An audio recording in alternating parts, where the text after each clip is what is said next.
السلام علیکم ورحمت الله وبرکاته. دوستانو خدای دې وکړي چې روغ او جوړ به یاستئ او د صحت او عافیت جامې به مو پر تن وي. زه غواړم چې تاسو ته د دروغو په اړه باندې یو لنډې او مختصرې خبرې وکړم. خدای جل جلاله دې وکړي چې د خوښې وړ مو وګرځي او عمل ورباندې وکړئ. رسول الله صلی الله علیه وسلم فرمایي چې تاسو په خپل ژوندانه کې همیشه رښتیا ووایئ او همیشه رښتیا عادت وګرځوئ، ځکه رښتیا چې ده دا د نیکۍ ته لارښوونه کوي، نیکۍ طرف ته تا ته لاره ښایي، او نیکي چې ده بیا جنت طرف ته تا ته لاره ښایي. نو هغه څوک چې رښتیا وایي د هغې رښتیا په وجه باندې الله جل جلاله چې دی هغه جنت ته داخلوي. او بیا رسول الله صلی الله علیه وسلم فرمایي چې تاسو د دروغو نه ځان وساتئ، ځکه دروغ چې دي هغه د ګناه طرف ته تا ته لاره ښایي او ګناه طرف ته دې بیایي، او ګناه چې ده بیا تا ته دوزخ طرف ته لاره ښایي، یعنې تا بیا دوزخ طرف ته بیایي. نو موږ او تاسو باید چې دی د دروغو نه ځان وساتو، په خپل ورځني ژوندانه کې رښتیا اختیار کړو او رښتیا خپل عادت وګرځوو.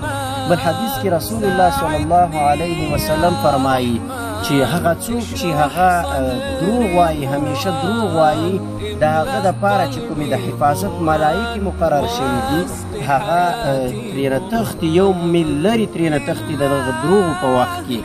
نو د دې حدیث نه دا معلومه شوه چې کوم انسان دروغ وایي د دغه دروغو په وخت کې د دې انسان د خولې نه داسې یو بد بوی راوځي، د دې بد بوی په وجه باندې هغه د حفاظت ملایکې چې د ده سره دي د ده لپاره مقرر کړی شوي دي هغه د ده نه یو میل لرې تښتي.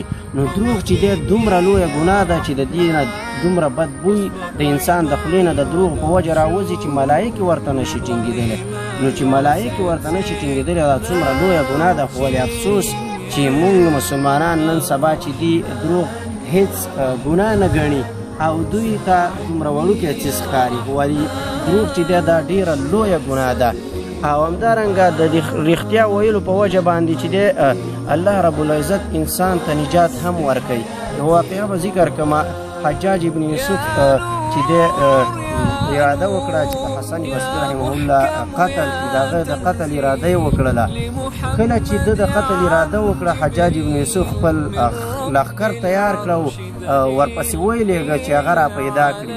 نو په دې لښکر کې یو کس و د هغې دوی ټولو نه مخکې هغه ورغې حسن بصري رحمه الله ته یې وویل چې تا پسې حجاج ابن یوسف لښکر را روان دی او ستا د قتل اراده یې کړې ده.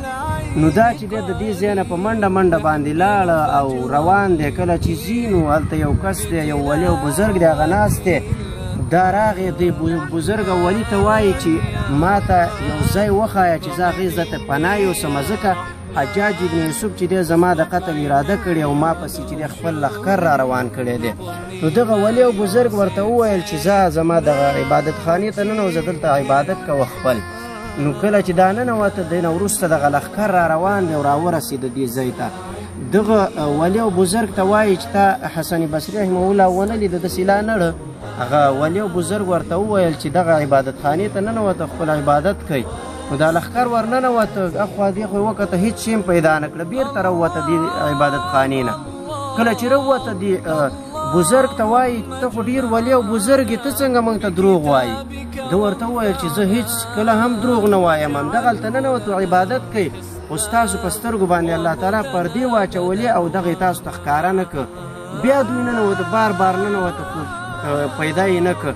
کله چې دوی لاړه د هغې نه وروسته د حسن بصري رحمه الله راووتو، دې ولي او بزرګ ته وایي چې تا ولې دوی ته زه وښودلم چې دا دلته عبادت کوي او دوی خو زما د قتل اراده کړې وه، زه خو یې قتلولمه. دا ولي او بزرګ ورته وایي چې ما رښتیا وویل او د دې رښتیا په وجه باندې الله تعالی تا ته نجات درکړه، د دې قتل نه یې بچ کړي. که چیرې ما دروغ ویلې وې نو الله تعالی به چې دی ته هلاک کړی وې او زه به چې دی ګناهګار شوی ومه. نو څومره د رښتیا ویلو څومره ډېر فضیلت دی او د دې رښتیا ویلو په وجه باندې انسان چې دی الله تعالی انسان ته نجات ورکوي نو همغه و چې حسن بصري رحمه الله د دې ولي او بزرګ د رښتیا په ویلو په وجه باندې الله تعالی هغه ته نجات ورکړو نو موږ او تاسو باید په خپل ورځني ژوند کې چې د رښتیا ووایو د دروغو څخه زیات ځان وساتو ځکه چې دروغ چې دی دا د نارامۍ سبب کیږي او رښتیا ویل چې دی هغه د اطمینان او ډاډګیرنې سبب